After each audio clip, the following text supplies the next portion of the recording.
cuando el karma le llega a los políticos. Todos hemos escuchado esa frase, lo que siembras, eso también cosecharás, pues algo similar es la idea moderna del karma, y es que no debes pensar que puedes hundir a otros y salirte con la tuya. La vida simplemente no funciona así.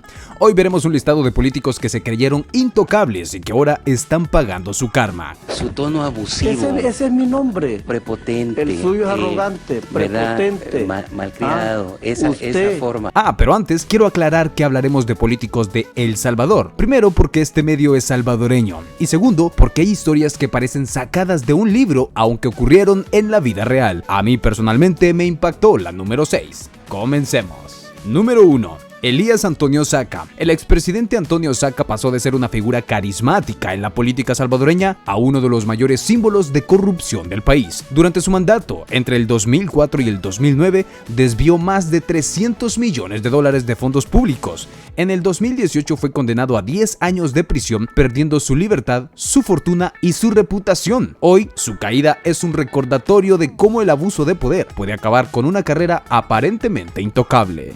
La forma en la que organizó y ejecutó el desvío y lavado de más de $300 millones del presupuesto estatal, y de los que más de 50 millones fueron a parar a su patrimonio y al de sus allegados. Saca, quien el martes pasado se convirtió en el primer presidente de la etapa democrática del empobrecido país centroamericano en ser enjuiciado por delitos de corrupción. Número 2. Otro expresidente, Mauricio Funes, dejó su marca en la historia no por sus logros, sino por sus múltiples casos de corrupción que pesan sobre él. Acusado de malversar más de $351 millones, Funes huyó del país y vive exiliado en Nicaragua bajo protección política. Aunque logró evitar la cárcel, su legado quedó manchado para siempre y su nombre ahora simboliza el fracaso de las promesas incumplidas. Cabe destacar que durante la investigación que se desarrolla en su contra, se supo que su pareja, conocida como La Michi, se enamoró de un militar nicaragüense, abandonando a Mauricio Funes. Al final, el hombre se quedó sin nada. Una prueba más que demuestra que si intentas hacerte de cosas que tú no te has ganado, el karma te acabará alcanzando. No.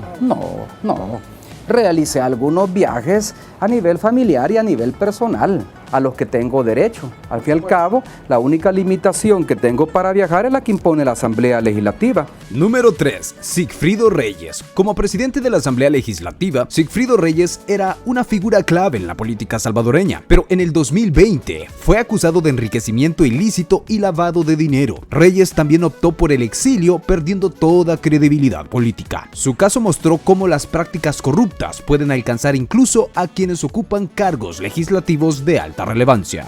Número 4. Carlos Perla. Carlos Perla, quien dirigió la Administración Nacional de Acueductos y Alcantarillados, ANDA, es otro ejemplo de cómo el mal manejo de recursos públicos puede arruinar vidas. Acusado de desviar millones de dólares, Perla fue capturado en Francia y extraditado a El Salvador, donde cumplió una larga sentencia en prisión. Su caso se convirtió en un escándalo emblemático sobre la corrupción en instituciones clave para la población. Número 5. Francisco Flores. El expresidente Francisco Flores, quien gobernó entre 1999 y el 2004, fue acusado de desviar millones de dólares en donaciones de Taiwán destinadas a la población afectadas por terremotos. Aunque enfrentó un proceso judicial, nunca llegó a ser condenado, ya que supuestamente falleció en el 2016 mientras estaba bajo arresto domiciliario. Su legado quedó empañado por la duda y la desconfianza hacia su administración. Número 6. Alfredo Cristiani. Presidente de El Salvador entre el año 1989 y 1994. Es una figura que marcó la transición del país hacia la paz tras la cruenta guerra civil. Durante su mandato lideró las negociaciones que culminaron en los acuerdos de paz de 1992, pero su legado no quedó exento de las sombras. En años recientes, Cristiani ha enfrentado acusaciones relacionadas con actos de corrupción y abusos de poder durante su administración. Además, ha sido señalado de investigaciones sobre el desvío de fondos públicos y por su posible responsabilidad en la de 6 sacerdotes jesuitas y 2 empleadas domésticas ocurridas en el año 1989, un caso que generó indignación internacional. Aunque Cristiani negó toda la responsabilidad, su figura quedó manchada por la polémica. En el año 2022, la Fiscalía salvadoreña lo acusó formalmente de participación en el encubrimiento de crímenes de guerra, lo que lo llevó a enfrentar un proceso judicial que sigue vigente. Aunque Cristiani no ha sido condenado, su nombre se ha convertido en un símbolo del debate sobre la impunidad impunidad en los altos mandos políticos. Su caso es una advertencia sobre cómo las decisiones tomadas en el poder pueden perseguir incluso a los líderes más influyentes, dejando una lección sobre la importancia de la justicia y la rendición de cuentas. Número 7. Lorena Peña. Es una exdiputada y reconocida dirigente del FMLN. Es otra figura política de El Salvador cuya trayectoria ha sido objeto de fuertes críticas y señalamientos. Aunque se destacó por su papel en la lucha por los derechos de las mujeres y la justicia social, su nombre ha quedado envuelto en acusaciones de corrupción que han empañado su legado. En el 2021, Peña fue señalada por un presunto mal manejo de fondos públicos durante su tiempo como presidenta de la Asamblea Legislativa. Las investigaciones revelaron que, bajo su liderazgo, se aprobaron transferencias cuestionables hacia ONGs vinculadas a su partido. A pesar de que Peña ha negado todas estas acusaciones, los señalamientos afectaron su reputación y reforzaron la percepción de corrupción dentro de las esferas políticas. Su caso es un ejemplo más de cómo las figuras públicas pueden pasar de ser líderes influyentes a símbolos de controversia, recordándonos la importancia de la transparencia y la ética en el manejo del poder. Número 8. Rodolfo Parker. Rodolfo Parker es un abogado y político salvadoreño y además una figura controvertida en la historia reciente del país. Como miembro del partido PDC y durante años diputado de la Asamblea Legislativa, Parker se proyectó como un defensor de la institucionalidad. Sin embargo, su carrera política quedó marcada por acusaciones graves que afectaron su legado. Parker fue señalado por su presunta participación en el encubrimiento de la masacre de los jesuitas en el año 1989, durante su papel como asesor legal de la Comisión de la Verdad.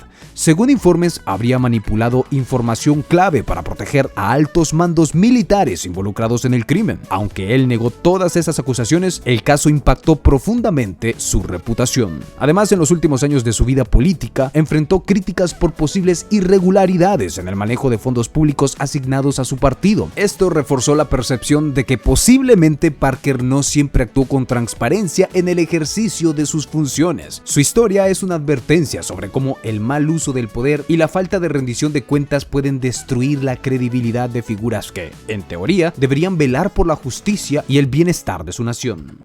Y ahora, un dato extra. Tomás Regalado.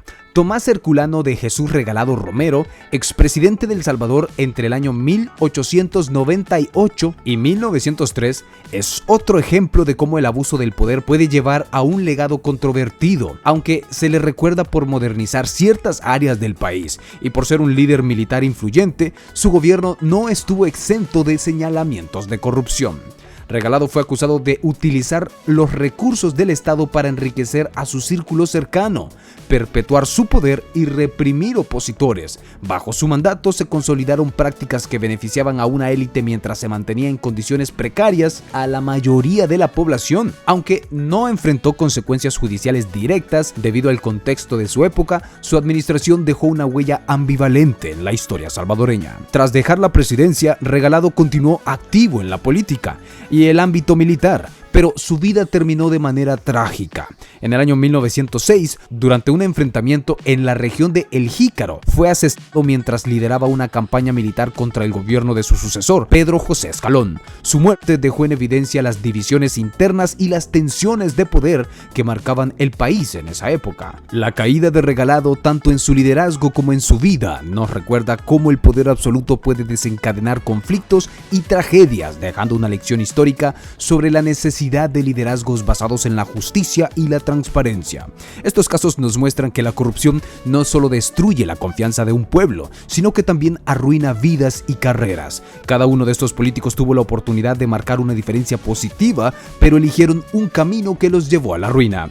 Que esta historia sea un recordatorio de el poder es pasajero, pero las acciones dejan huella. Esto es ITR, información en tiempo real. Si el video te gustó y quieres que más personas lo vean, ya sabes qué hacer. Nos vemos hasta la próxima.